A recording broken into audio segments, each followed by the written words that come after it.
Today we will look at a couple of experiments that finally settle the debate between flat Earth supporters and the heliocentric model of the universe. The author of the method, Cyril F., called it the fist method. There is a lot of evidence indicating that it is not the Earth that revolves around the huge sun, but rather the small sun moves in a circle under the dome around the continents. For example, there is the effect of the setting sun moving away, which becomes several times smaller. Also, as evidence for a flat Earth, examples are given such as visibility over the ocean surface for tens or even hundreds of kilometers, a perfectly flat horizon without any curvature, direct airplane flights over the Arctic, and curved routes on the globe that make sense on the surface of a flat Earth. There was also an experiment where researchers measured the angles of the sun's shadow at different ends of the continent at the same time and made a simple calculation from school geometry, concluding that the sun is actually several thousand kilometers away from the Earth and has a diameter incomparably smaller than 1.5 million kilometers. Also, the name of the planet is literally in Russian "plan this," or in short, Planetara, which means flat Earth. When analyzing space flights, you find staged footage, special effects, and computer graphics everywhere. It feels like space agencies are deliberately trolling those who believe in the existence of space. And all of this is just a small part of the flood of information that disproves the heliocentric nature of our world. On the other hand, science has a huge amount of proven facts and knowledge of laws that clearly indicate that we live on a spherical planet Earth, which revolves around the sun.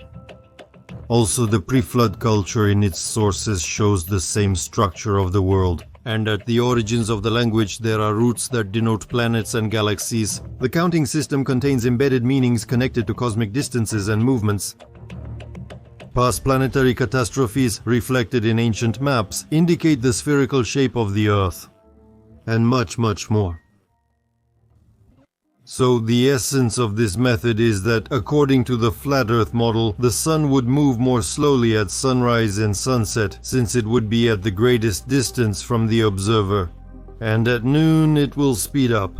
The same speed of movement would only occur at the center of rotation at the North Pole, where we are not, since we live in Russia. Moreover, it also moves throughout the year, so the speed of its movement should be different at different times of the year.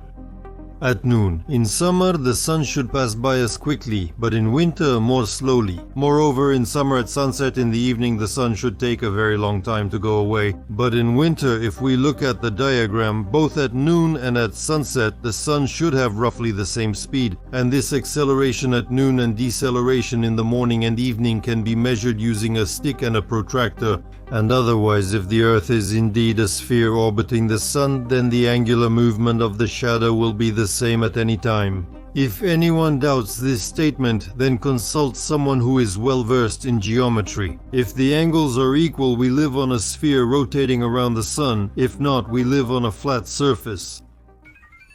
So let's conduct a historical experiment using Fist's method. For this, the author of the method chose a clear, windless, long summer day and began to observe the shadow from the top of a stationary pole, similar to a sundial. It's best to do this in the middle of summer on a large flat area, but you can even do it on a balcony.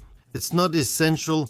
Mark the spot where the tip of the shadow from the top of the pole falls with a stake, and in our case, after 2 hours, mark the new position of the shadow's tip with a second stake. Stretch strings from both stakes to the top of the pole and measure the angle between the strings with a protractor. In this case, the margin of error is small. We don't need to measure every hour. It's enough to measure the angles in the morning and in the afternoon, or in the afternoon and in the evening.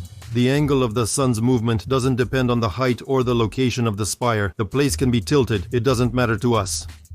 On the day of the experiment, sunrise is at 3:49 and sunset is at 21:08. At noon, we measure the interval of 2 hours from 11:30 to 13:30 and in the evening from 1800 to 2000. We know that the sun makes a full rotation of 360 degrees in one day. Mathematical calculation shows that in 1 hour the angle will be 360 divided by 24 hours, which is 15 degrees, and for our 2 hours the calculated angle is 30 degrees.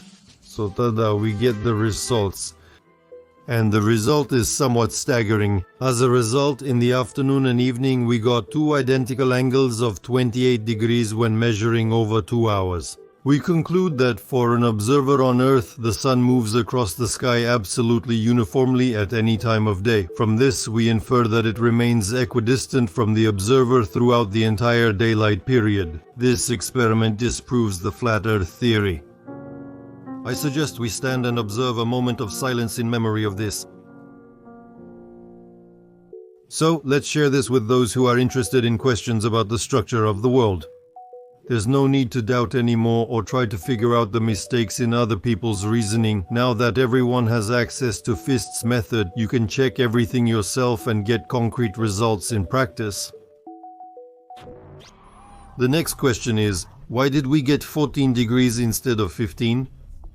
That's very strange because such an error is no longer just an error but a completely different value. After all, over the course of a day, that's a significant difference. Where could 24 degrees out of 360 go missing? Either there aren't 360 degrees in a circle, or there are 26 hours in a day. Of course, the experiment can be double-checked to find out whether it was a mistake or an anomaly that will need to be explained. And as they say, for the supporters of the flat Earth theory, this will just be a consolation prize. It turns out that the Earth is a sphere, but an irregular one. Conspiracy theories will still have something to poke in the eyes of official scientists. Here, scientists need to work hard and come up with an explanation for the disappearance of 24 degrees out of 360. The most reliable option, as practice shows, is to blame this shortage on some kind of refraction effect of rays in different mediums.